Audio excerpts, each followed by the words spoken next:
When my nonverbal daughter faced an outrageous attack at the pool, I never expected a simple summer day would turn into a hilarious showdown redefining respect and community. Before we begin today's insane story, show some love if you've ever survived a wild Karen meltdown. Drop a like and let me know your craziest Karen run-in you've had down in the comments.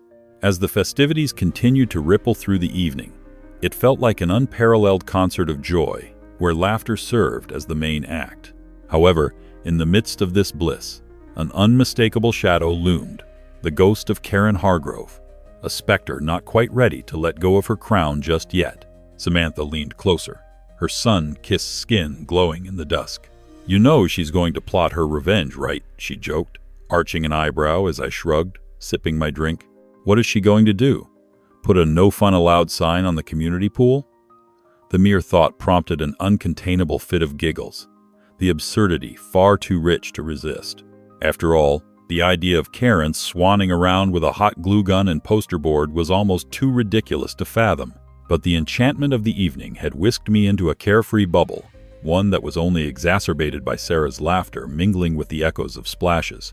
"Dad, let's do the float parade now." The child was so enthusiastic, my heart couldn't help but flutter at her innocent excitement. "You read my mind, little captain," I exclaimed, waving to gather the other children scattered about like confetti in the air. Moments later, we had marshaled a flotilla of inflatable sea creatures, unicorns, flamingos, and a surprisingly large hippo that floated with joyous abandon. With a blood-curdling yell mixed with giggles, I declared, "To the end of the pool and back! The first one there gets, ice cream." It was an open invitation to riotous competition. As the chaos erupted and children pummeled their floats forward, something magical begun to unfold. It was as if our united front turned every little giggle into a ripple of empowerment that blasted through the evening air. "Look at you guys go," I cheered, feeling like a proud general surveying my troops. Sarah was right there in the thick of it, a true warrior on her unicorn. The laughter echoed, tumbling through the air like ribbons. I wanted to encapsulate this moment. Every smile, every splash, and the sheer delight that tore through each of us. In that slice of time, I felt a rush of affirmation. This was what community was about. "No Karen would ever ruin this," I shouted, arm outstretched and gesticulating grandiosely like a circus ringmaster. Just as I was truly relishing in this vibrant tableau and feeling the warmth of camaraderie, the winds of mischief turned. Sarah's joyful shriek suddenly morphed into a scream of alarm, almost a siren call that sliced through the laughter like a serrated knife. I whipped around, only to find the one sight that felt like a treasonous plot thickening. The familiar bun of Karen Hargrove bobbing above the crowd like a lighthouse amidst a turbulent sea. I had hardly registered her approach before she raised both hands, demanding, "Everyone shush." It was as though she believed she could silence the joyous heart of a summer pool party with mere words. "Ah, the Karen Patrol has arrived," I thought, rolling my eyes dramatically as whispers exploded like popcorn around me. "What's her complaint this time? Too much joy for her taste?" But you could practically see her brow furrowing, as if she was hungrily gathering the energy in the air, ready to unleash her entitled wisdom upon us. "This is an HOA-regulated area," she bellowed, her voice cracking with indignation. "You cannot disrupt the peace with your float parade." The only thing she'd managed to disrupt was the giddy rhythm of my night. Everyone now stared expectantly, waiting for this uninvited interlude to play out. In that split second, a wave of inspiration washed over me. The hero of the moment tugged at the edges of my sanity.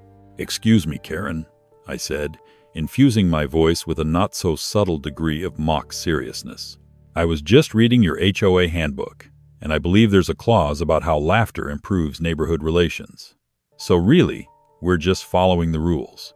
Gasps fluttered all around me as Samantha burst into laughter, clapping her hand over her mouth to stifle her guffaws. "Exactly!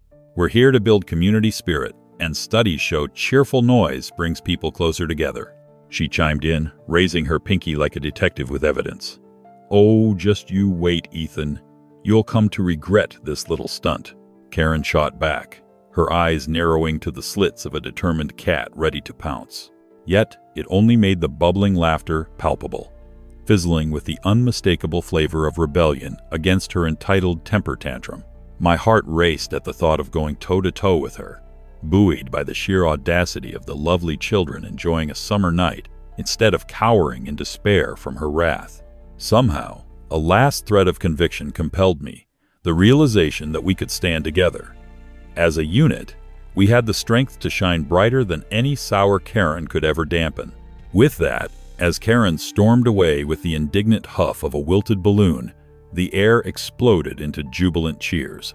I watched in disbelief at how effortlessly the night metamorphosed back into merriment, children chanting float parade," as if we'd toppled an empire of entitlement.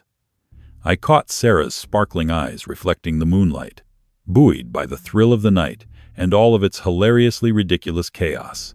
In those shimmering moments, whatever challenges lay ahead, whatever Karens awaited beyond the horizon, brought an irrefutable truth. We were one united front, undeterred and hilarious, in our conviction to usher in joy, laughter, and ice cream to whoever dared to join our celebration of the absurd. The sun glistened on the surface of the community pool like a blanket of diamonds, and I was blissfully lost in the routine of summer. An expedition of splashes, giggles, and floaties adorned with cartoon characters galore. Emma, my darling daughter, splashed with joy in her bright pink float, her laughter ringing like sweet chimes.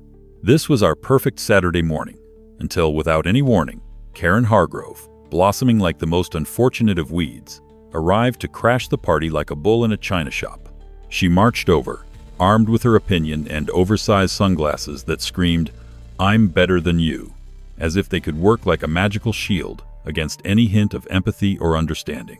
I could practically hear the dun-dun-dun of ominous music as she clicked her tongue with the sharp precision of 1,000 rattlesnakes. With her ruffled swimsuit cutting a swath of indignation through the shallow end, she, like a determined hawk, honed in on my cherubic daughter. "Well, aren't you going to speak up?" Karen squawked, arms crossed indignantly beneath her perfectly aligned breasts. "If you can't talk, you should just leave." Most of the pool-goers paused, some dropping their snack-filled hands in solidarity, while others pretended to ignore the spectacle, somehow finding the floor tiles of utmost interest. My heart raced as I stood frozen, caught between protective dad mode and complete shock at the display of entitlement. Did she really think throwing her weight around could dictate the entire pool experience? The gall, the audacity. "Excuse me?" I finally snapped, my voice drumming up courage from deep within my gut. "You can't just demand that my daughter leave because she doesn't speak verbally." Emma's laughter had vanished, replaced by a look of confusion that pierced my heart faster than a knife. I stepped closer, feeling the knot of confrontation rise.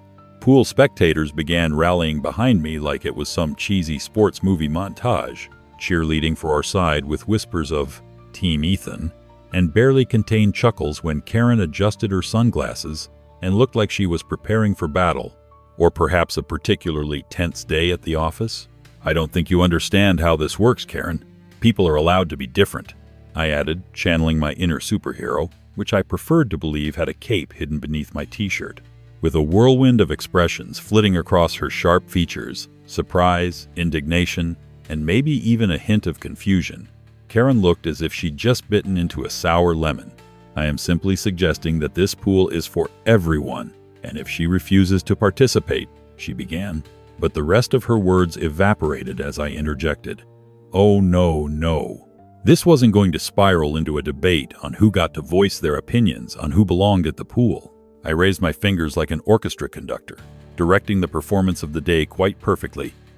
"This is not about participation. It's about respect. My daughter deserves her space like anyone else." The whispers transformed into a gentle roar now, an undercurrent of support that made my heart swell. Samantha had appeared, her unmistakable sundress swishing through the crowd like a burst of color in a painting. "Karen, have you lost your mind?" she asked, arms akimbo, the very picture of someone who wasn't about to back down. At that moment, I realized I wasn't alone in this battle against Karen's snobbish rule. Emma, clutching her beloved float, seemed to be absorbing the energy of our tiny revolution. I could swear her eyes sparkled with newfound courage as she flicked her gaze from me to Samantha, and even the other spectators catching every juicy moment. "We're tired of your self-important theatrics, Karen," Samantha continued bravely, her smile radiating peace despite the fiery tension escalating through the air. "People have rights here, including Emma. And, spoiler alert, your opinions do not override that." The laughter that erupted from our side felt like confetti showering over us.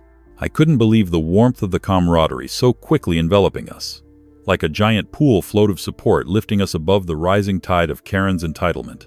For the first time, Karen's face blanched as her carefully crafted veneer of superiority began to crack, while spectators held up their invisible scorecards rating the confrontation. Was the tide finally turning against her self-imposed reign of chaos? As I made eye contact with Emma, her sweet face beaming with pride, I knew that today was more than just about standing up for her. It was about redefining what respect looked like in our community.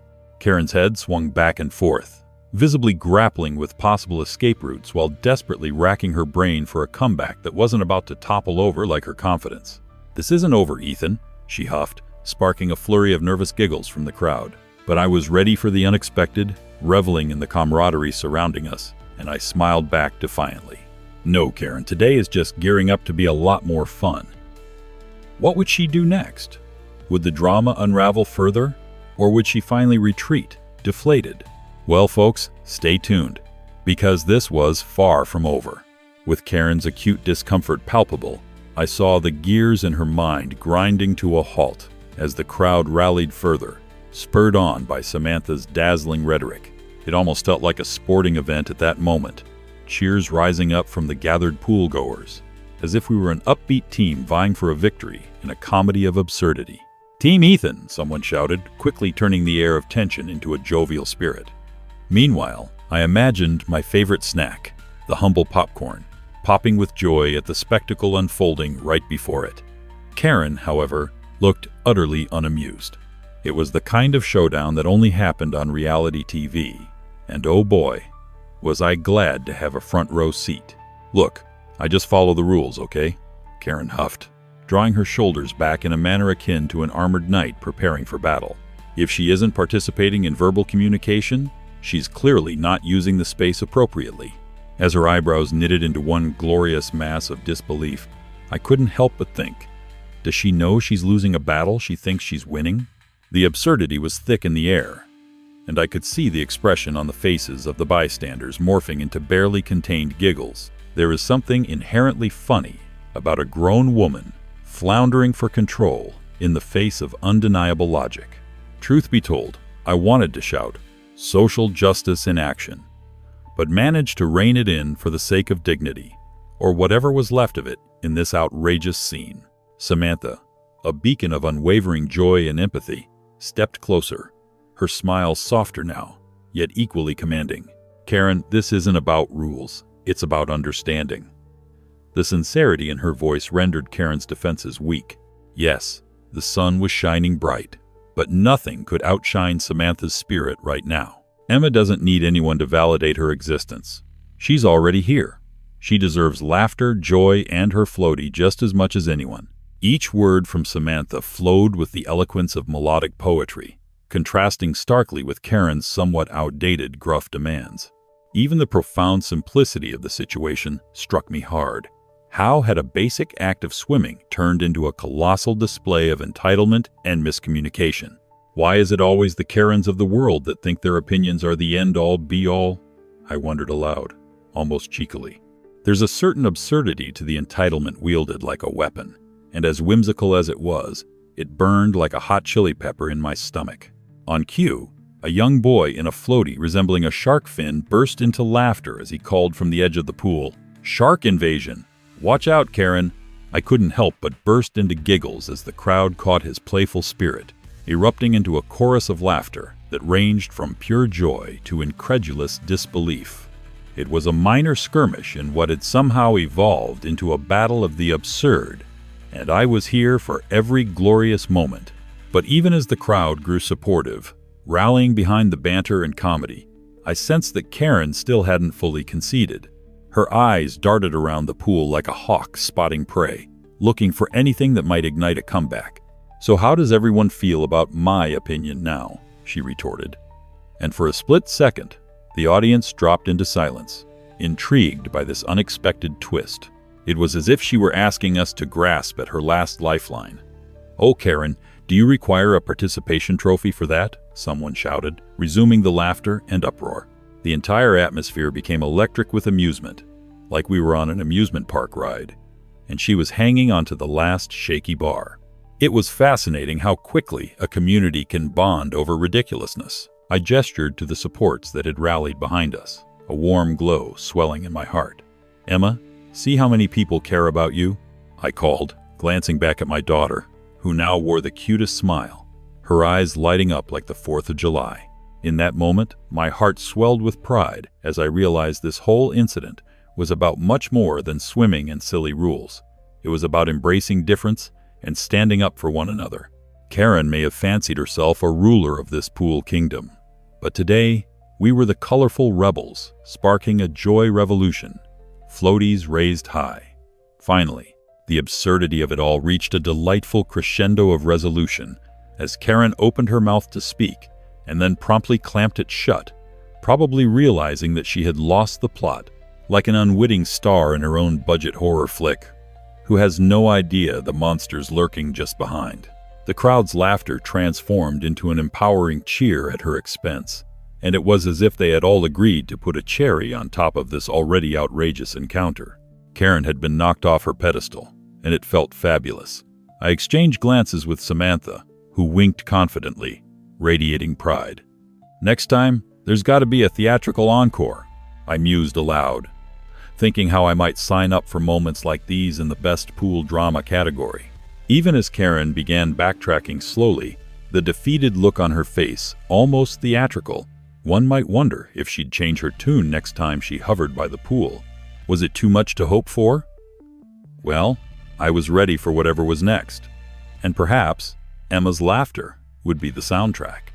What a remarkable day this had been.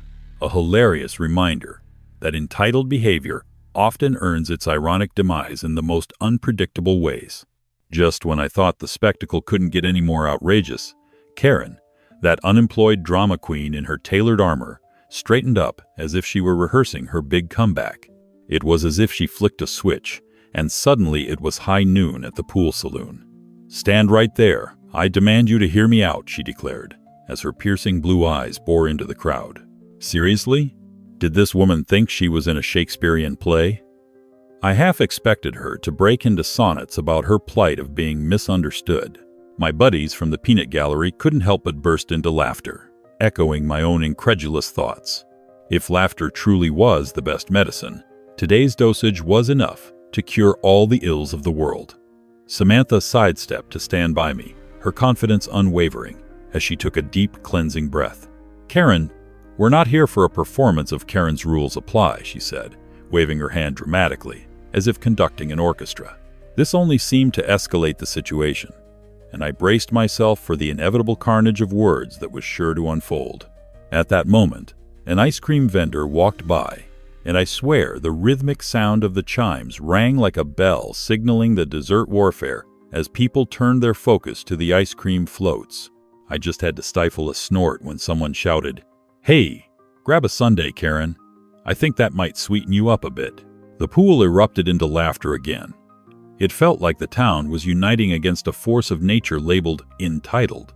As the ice cream truck rolled away, I noticed Emma, my daughter, still enjoying her float with a grin plastered on her face. I chuckled silently because, in the chaos of it all, Emma held the most impactful lesson of the day. Joy didn't come from words, but from the freedom of being herself. "You see that, Karen?" I chimed in, waving my hand to gesture toward my daughter like I was showcasing a prized exhibit at a museum. "That is happiness embodied, and it certainly doesn't come wrapped up in your narrow views." The crowd and I shared a collective chuckle, while strangely, I felt my inner hero rise, like some proud, fluffy peacock showcasing its vibrant feathers. Did I just surreptitiously steal Karen's thunder while simultaneously elevating my daughter? Oh, the irony was deliciously intoxicating. Just when I thought it was warming up to a delightful conclusion, Karen unleashed a phrase that could only be described as her last gasp for relevancy in the poolside stage drama. "I have every right to voice my expectations. Her words were practically dripping with the desperation of someone clinging onto a belabored narrative, the kind that could only originate from an overly caffeinated lawyer at a deposition. Well, maybe, I shot back like an ace in a card game, but expectations aren't the demands of a ruler trying to control her kingdom, especially when this kingdom is made up of water splashes and colorful floaties. That was it. The crowd exploded with amusement, a joyous rallying cry that echoed like music through the sun-warmed air.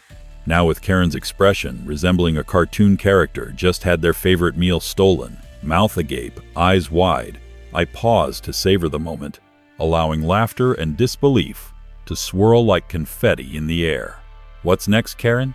A discourse on the social etiquette of pool float preferences? I quipped. The spectators were virtually rolling on the floor, and just when I thought I'd reached the zenith of absurdity, someone from the crowd threw out an unexpectedly volunteer phrase, "Let's all rally for float freedom," which jolted the pool parties into an uproarious chant. Float freedom! Float freedom! I watched as even Karen struggled to defend her stance, drowning in the absurd chaos she inadvertently created. And just when I felt convinced that the drama had played to its final act, Karen made the fatal error of trying to cling to her self-importance. "You'll regret this. I will be coming back here." Her voice quivered, barely masking the tremble of defeat, and like lasers pointed right at her oppressive facade, the power of community was an unstoppable force. I exchanged a glance with Samantha, who nodded at me as if to say, "Get ready for the grand finale." "Well, naturally, you're welcome to return." I smiled broadly. Just be prepared to face the chirpy army of floaty-loving kids and their icy cis brain freezes. The collective laughter burst forth again. I could swear the sun beamed extra bright at that moment, reveling in our moment of triumph. Amid the jubilant cheers and laughter that painted the afternoon like a masterpiece, I silently promised our squad to never overlook these moments of integrity for joy. Karen backed away slowly, appearing to melt into the background as if she were a character in a bad sitcom dodging the camera. I turned my attention back to Emma, observing her delightful frolicking, and it struck me just how much this day was far from ordinary. Every time you find yourself thinking of how to deal with a Karen, just remember to bring the joy along with you. I quipped to her, giving her a mock salute. With my heart as full as a summer's day, I felt we'd won more than just a poolside battle. We'd illuminated a truth that sparkled just as vibrantly as the shimmering waves. What newfound adventures awaited us next? As the echoes of laughter subsided, the pool area transformed into a festive zone of camaraderie and levity. You could almost see the collective joy bubble up like an effervescent drink gone wild. Children splashed with delighted abandon, their cries harmonizing with cheerful shouts and laughter. Meanwhile, Karen retreated into the shadows, her once powerful aura now reduced to a mere flickering candle in a sun-drenched world. But my thoughts were blissfully unbothered by her fading presence. Instead, I turned to Samantha, who looked just as bewildered and exhilarated as I was. "Can you believe it? I thought she'd drag this out for days." I chuckled, wiping a tear of laughter from my eye with a grin so wide that my cheeks were starting to ache. "But here we are, the champions of floaty freedom." Samantha twirled, her sundress dancing around her like colorful confetti caught in a summer breeze. "I think the HOA should consider hiring you for motivational speeches," she jested, her laughter intertwining with the bubbling sounds of the pool. "You could charge therapeutic rates to help others combat their very own Karens." The image of me dressed in a cape, standing atop a poolside podium preaching peace and floaty fun was so absurd that I cackled, picturing it perfectly in my head. "And you'll be my trusty co-champion, distributing ice cream and high fives," I replied, imagining our goofy routine as a weekly poolside gathering that would become an instant hit across the neighborhood. But enough was enough. The real reason behind this glorious uprising was my daughter, Sarah, who was nowhere to be seen in the grand spectacle unfolding. I glanced around, spotting her afloat in her unicorn pool float, one hand casually tossing a beach ball to her friends. Watching her relish these carefree moments of laughter and delight without a single word spoken was a heart-tugging reminder of my undying love for her. I approached her, ready to praise her world-weary wisdom of simply enjoying life. "Look at you, Absolutely ruling the social scene over here, I exclaimed, making her giggle, her eyes sparkling like stars in the evening sky. Dad, Sarah squealed, her small arm outstretched, flinging the beach ball straight at my head with impeccable aim. Letting it bounce off my cranium felt like a ridiculous but harmonizing moment, a parenting victory wrapped in giggles. You're supposed to catch it, she exclaimed, a playful grin on her face as I dramatically pretended to fall backward into the water. Splashing around, I heard laughter erupting from the poolside, where our neighborhood friends had gathered to enjoy the newly revived party atmosphere. You see, I can catch, I shouted between waves, feeling utterly jubilant. The party vibe continued to thrum around us, but it wasn't long before the puzzle of Karen began to reassert itself, because of course, she wasn't the type to go quietly into that good night. My phone buzzed in my pocket like a vengeful hornet. I pulled it out to see a slew of texts pouring in like confetti. Did you hear? The HOA just voted against Karen for those ridiculous demands. Guess she won't be attending the next poolside council meeting. Lol. I read through them, disbelief waging war against elation. Karen might have thought herself to be the queen of the neighborhood, but we were a motley crew of poolside jesters who could easily topple any misplaced regime, whether literal or figurative. Just when I thought the chaos would settle gracefully back into our sunny routine, my phone buzzed again. It was a video from one of my neighbors, capturing the moment Karen stormed away from the pool. The caption read, "Karen goes on her poetic tirade. Will she edit her life script?" Watching Karen scowl and flail her arms dramatically, it was like seeing the final act of an overly melodramatic play. I laughed uncontrollably. We definitely needed to make this a neighborhood watch party. As I returned to the sanctuary of the pool, I could jovially share the glorious moment with my floaty warriors. This was much better than notifications about HOA meetings. Just as I turned back, the sun dipped a bit lower, igniting the water with sparkles that danced alongside my daughter. Karen's bluster had turned to ashes by the glow of the sunset, while our float army continued to unite and thrive. I swam over to my daughter, who beamed at me with pure joy, flinging water droplets like they were fairy dust. "Dad, we should have a float parade every week," she exclaimed. "With ice cream." Instantly, I took her hand, and we devised our glorious plan, promising to involve the whole neighborhood. If we could turn the tide against one overbearing Karen, who knows what else we could achieve through laughter and joy. As the day winded down, I felt on top of the world, holding my daughter's hand, her laughter almost melting into the cool evening breeze. What other delightful surprises awaited us in our little slice of chaotic paradise? Thanks for tuning into this insane entitled Karen story. If you're craving more wild Karen showdowns, check out our video on the right. Or if you trust YouTube's instincts, pick the one on the left. Whichever you choose, brace yourself. There's plenty more meltdown madness where today's story came from.